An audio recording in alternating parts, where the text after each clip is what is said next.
Good morning. तर आज सकाळी पाऊस येत नसल्यामुळे वातावरण थोडं फ्रेश वाटत होतं. मग मस्त फ्रेश झाले आणि गेले नाश्ता करायसाठी. तर नाश्त्यामध्ये आज होतं काकडीचे पराठे. तर काकडीचे पराठे मला ते डायरेक्ट तव्यावरलेच आवडते, लाटून काही आवडत नाही, त्याच्यामुळे मी तसेच बनवले.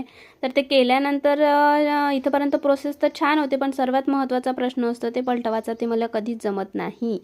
आणि आज पण तेच झालं. मग निराश होऊन मी गेले खाली, आणि खाली गेल्यानंतर मला बुद्धी पण खूप जास्त नाराज दिसली. ती रडत होती.